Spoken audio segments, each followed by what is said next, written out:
بڑے تھے، بہت ہی بڑے تھے امام اعظم ابو حنیفہ رحمت اللہ علیہ۔ علم بھی بڑا تھا، تقوی بھی بڑا تھا، اور ان کو اللہ نے یہ اعزاز دیا کہ 80 کے قریب صحابہ کی زیارت کرنے کا موقع مل۔ امام اعظم، اور ان کی شان یہ ہے کہ آج بھی جب باب بلال سے لوگ مسجد نبوی میں داخل ہوتے ہیں، ذرا الٹے ہاتھ پہ چھتریوں کے نیچے جاتے ہیں تو سامنے امام اعظم کا نام لکھا ہوا۔ آج بھی چمکتا دمکتا ہوا ان کا کردار اور نام۔ اپنے زمانے میں ہزاروں شاگرد تھے، اور آج بھی لاکھوں لوگ ان کی تقلید کرتے ہیں۔ امت 80% امام اعظم کی مقلد ہے، 80% لوگ امام اعظم کے مقلد ہیں۔ اور اپنے زمانے میں امام صاحب بہت بڑے تاجر تھے، بہت بڑے تاجر، کروڑوں کی تجارت سمجھ لیجیے۔ امام صاحب رحمت اللہ، یہ یاد رکھیں، جتنا بندہ بڑا ہوتا ہے اس کی مخالفت بھی اتنی بڑی ہوتی ہے، بڑے ہوتے ہیں مخالف۔ بہت بڑا ایک اور آدمی تھا، آپ کی برادری کا بھی تھا، قبیلے کا بھی تھا، لیکن امام صاحب سے حسد کرتا تھا، مخالفت کرتا تھا۔ امام صاحب رحمت اللہ علیہ کے والد گرامی انتقال کر گئے، فوت ہو گئے۔ امام صاحب رحمت اللہ علیہ 3 دن لوگ آئے تعزیت کرنے، آپ تشریف فرما ہوئے۔ تیسرے دن جب آپ اٹھے، چوتھے دن تو آپ چوک میں تشریف لائے، بار مین چوک میں۔ وہاں 20 لوگ کھڑے تھے، آپ کے ساتھ بھی کچھ لوگ تھے۔ وہ جو آپ کا مخالف تھا نا، وہ سامنے آ گیا، السلام علیکم کے بعد فوراً کہنے لگا، ابو حنیفہ سنا ہے تیرے ابا فوت ہو گئے؟ امام صاحب فرمانے لگے ہاں۔ اس نے اتنا سخت جملہ کہا کہ لوگ کہتے ہیں کہ ہم میں سے کوئی اور ہوتا تو یا مر جاتا یا مار دیتا۔ سنا ہے تیرے والد انتقال کر گئے؟ فرمایا ہاں۔ کہنے لگا اپنی اماں کا نکاح میرے ساتھ کر دو، اماں کا نکاح کر دو۔ بات بڑی غلط ہے، سخت ہے، لیکن شرعی طور پر ناجائز نہیں، اس لیے کہ نکاح کا پیغام دیا ہے، نکاح کا پیغام۔ امام صاحب فرماتے ہیں میرا دل ٹوٹ گیا۔ کسی کے ماں کے بارے میں چوکوں میں تو باتیں نہیں نہ کرنی چاہیے۔ فرماتے ہیں میں پھٹ گیا، پر میرے پیروں میں شریعت کی زنجیریں تھیں۔ امام صاحب رحمت اللہ تعالی علیہ کہتے ہیں جب اس نے دوبارہ بات دہرائی کہ اپنی اماں کا میرے ساتھ نکاح کر دو، تو فرماتے ہیں میں نے اس سے کہا کہ بھائی عدت گزرتی ہے تو میں اپنی اماں سے بات کروں گا، میری ماں عاقلہ اور بالغہ ہے، اگر تیرے ساتھ نکاح کرنا چاہے گی تو مجھے کوئی اعتراض نہیں۔ امام صاحب کہتے ہیں یہ لفظ کہہ کے میں آگے بڑھا تو میری آنکھیں آنسو برسانے لگی۔ میں نے کہا کتنے امتحان لیتا ہے بعض اوقات انسان سے اس کا کردار اور اخلاق۔ فرماتے میں رونے لگا، اگلے چوک میں گیا۔ ابھی میں اگلے چوک میں گیا تھا تو پیچھے شور ہونے لگا، پلٹ کے میں نے دیکھا تو لوگ دوڑے آئے، کہنے لگے حضور کیا بد دعا دی، کیا ہوا؟ کہنے لگے حضور جس نے آپ کو بات کی تھی وہ دھڑام سے گرا ہے، اس کی روح ہی پرواز کر گئی ہے، وہ تو ہارڈ فیل ہو گیا، ختم ہو گیا، وہ مر گیا۔ امام صاحب رو پڑے، فرمانے لگے اس نے سمجھا تھا میں لاوارث ہوں، میرا پوچھنے والا کوئی نہیں۔ فرمایا اسے کچھ بھی نہیں ہوا، بس ابو حنیفہ کے صبر نے اس کی جان لے لی، ابو حنیفہ کے صبر نے جان لے لی۔ تیرا صبر تو کسی کو مار دے گا، پر اگر تو اینٹ کا جواب پتھر سے دے گا تو پھر تیرا مقابل مرے گا نہیں۔ تیرے صبر کے دامن میں بڑے لوگ مر جائیں، وہ شادہ دلی پیدا کرے، حوصلہ پیدا کرے، تحمل مزاجی پیدا کرے، سننے کا معیار بنائے۔ امت مسلمہ کو فقہ کا بہت بڑا ذخیرہ دینے میں اور لوگوں کو مسائل شرعیہ سے آگاہ کرنے میں جس شخص نے سب سے زیادہ کردار ادا کیا وہ امام اعظم ابو حنیفہ کی ذات ہے۔ امام صاحب ایک تابعی بزرگ ہے، تابعی اس کو کہتے ہیں جو صحابہ کے شاگرد ہوتے ہیں۔ امام صاحب نے بہت سارے صحابہ کی زیارت کی، ان کی خدمت میں رہے، ان سے دین سیکھا، اور پھر امت مسلمہ کو دین کے اصول بنا کر عطا فرمائے۔ قیامت تک جتنے لوگ بھی فقہی مسائل سیکھیں گے وہ سارے امام اعظم ابو حنیفہ کا شکریہ ادا کر کے سیکھیں گے۔ فقہ ہوتی کیا ہے؟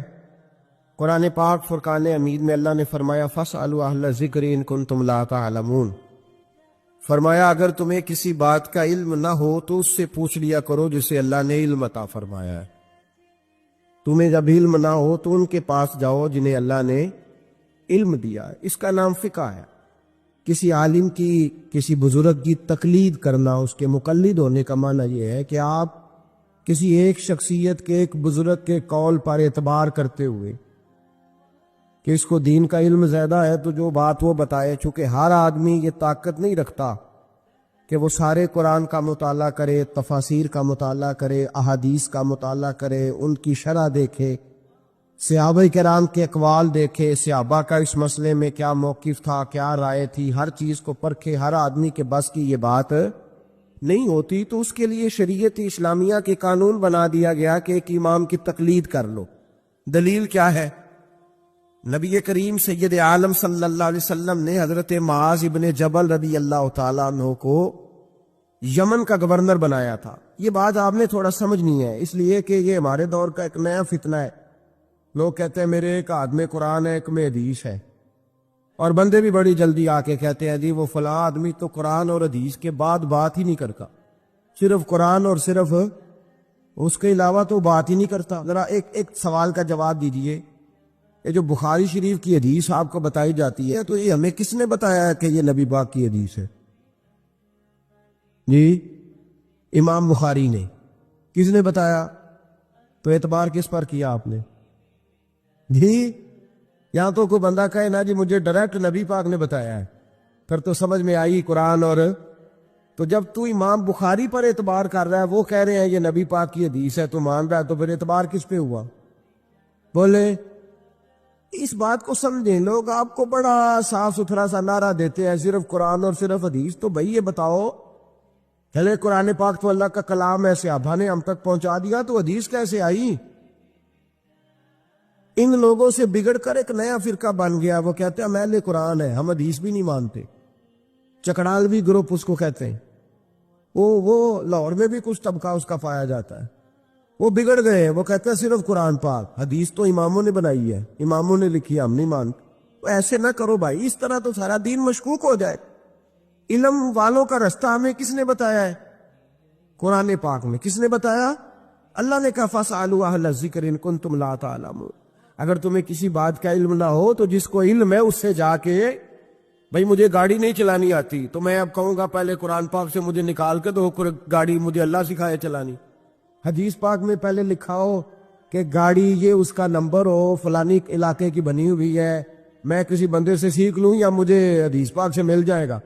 تو بھئی یہ عجیب سی بات ہے، تو گاڑی چلانی سیکھنی ہے تو جس کو گاڑی چلانی آتے ہے اس کے پاس جا سیکھ لے، تو دلیل مانگنے لگ گئے۔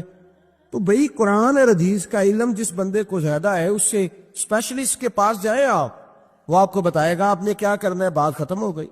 اگر آپ کو شوق ہے خود مجتہد بننے کا تو ٹھیک ہے، آپ اتنا علم حاصل کریں، وہاں تک آپ جائیں۔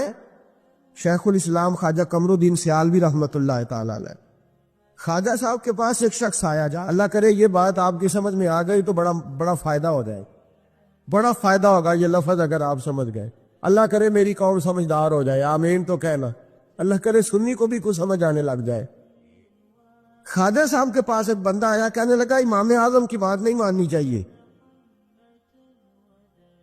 امام اعظم کی بات ان کی تقلید نہیں کرنی چاہیے، بڑی موٹی بات۔ خواجہ قمر الدین سیالوی کہنے لگے تیری یہ بات مان لوں؟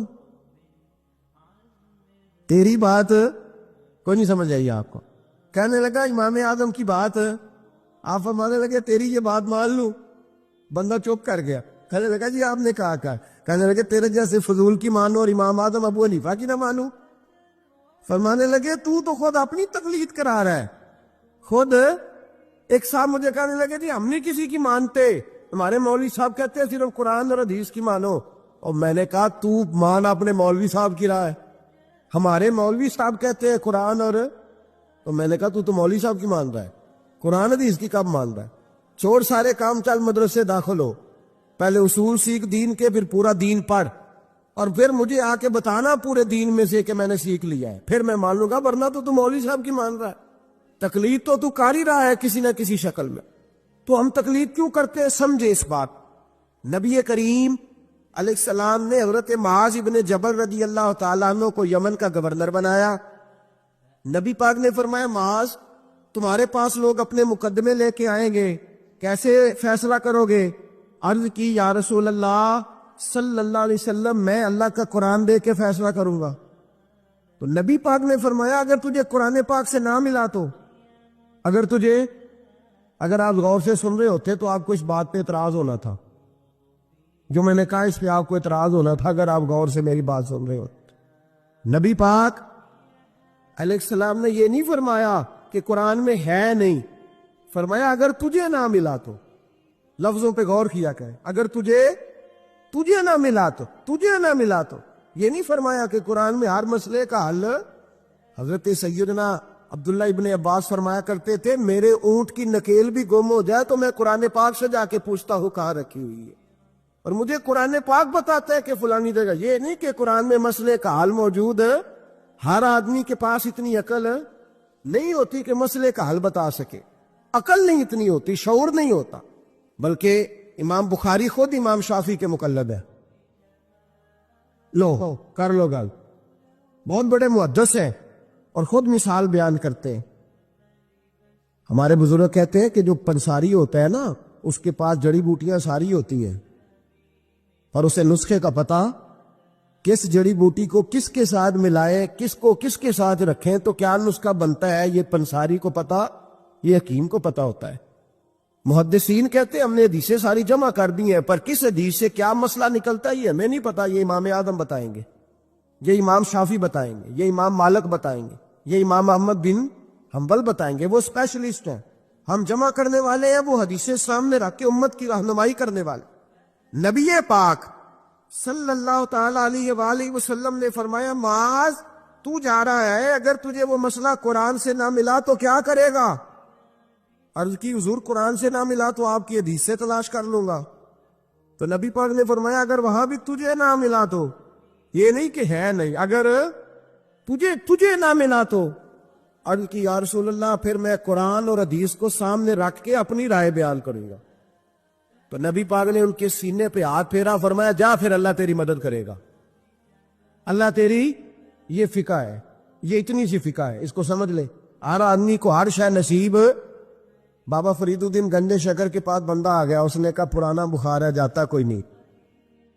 بابا صاحب نے کہا بسم اللہ الرحمن الرحیم، قل هو اللہ احد اللہ الصمد لم یلد ولم یولد ولم یکن لہ کفوا احد، پھونک ماری، بندہ کہتا بیٹھے بیٹھے میرا بخار اتر گیا۔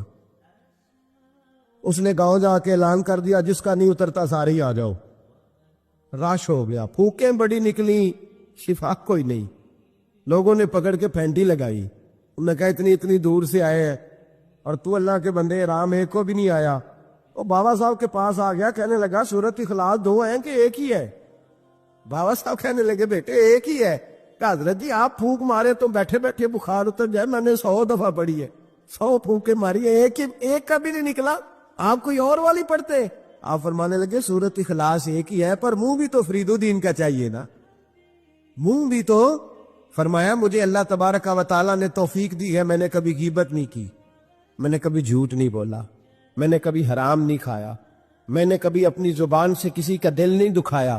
فرمایا میں نے اس زبان میں طاقت پیدا کی ہے، پھر جب قرآن کا نور آیا ہے تو اللہ نے تاثیر بنا دیے اور اللہ نے اثر پیدا کر دیے۔ تو بھائی ہر آدمی ہر چیز سمجھنے کے قابل ہے۔ یہی ہمارے بزرگوں کا موقف ہے، یہی ہمارے بزرگوں کی رائے ہے کہ قرآن اور حدیث کو سامنے رکھو، اس میں سے مسئلہ اخذ کرو، دلیل۔ پرانے زمانے میں جو لوگ ہوتے تھے وہ قسمیں کھایا کرتے تھے، قسمیں بڑی عجیب کھاتے تھے۔ ایک بندے نے قسم کھا لی کہ میرا کام ہو گیا تو وہ والی عبادت کروں گا جو اس وقت دنیا میں کوئی نہ کر رہا ہو، اتنی سخت قسم کھا لی۔ اب وہ کام ہو گیا تو کیا کرے؟ اگر نماز پڑھے تو لوگ پڑھ رہے ہیں ساری دنیا میں نمازیں، اذان پڑھے تو پتہ نہیں کہاں کہاں اذان ہو رہی، پھنس گیا، معاملہ الجھ گیا تو غوث اعظم جیلانی کے پاس گیا، کہا حضور اب کیا کروں؟ آپ فرمانے لگے کچھ بھی نہیں، حرم شریف چلا جا، کعبہ تو ایک ہی ہے نا پوری دنیا میں، 1 منٹ کے لیے سب لوگوں کی منت کر کے طواف رک جائے، ایک چکر طواف کا تو اکیلے کر لے، تیری منت پوری ہو جائے گی۔ اب یہ فقاہت ہے، ہر آدمی کو یہ نصیب نہیں ہوتی، یاد رکھا۔ آگے چلیے، امام اعظم ابو حنیفہ کا زمانہ، ایک بادشاہ نے قسم کھا لی، اپنی بیوی سے کہنے لگا اگر تو چاند سے زیادہ خوبصورت نہ ہو تو تجھے 3 طلاقیں۔ اب مسئلہ بن گیا، کدھر سے نکالیں؟ اب قرآن پاک میں یہ لفظ کہیں نہیں لکھا کہ عورت چاند سے زیادہ خوبصورت ہوتی ہے،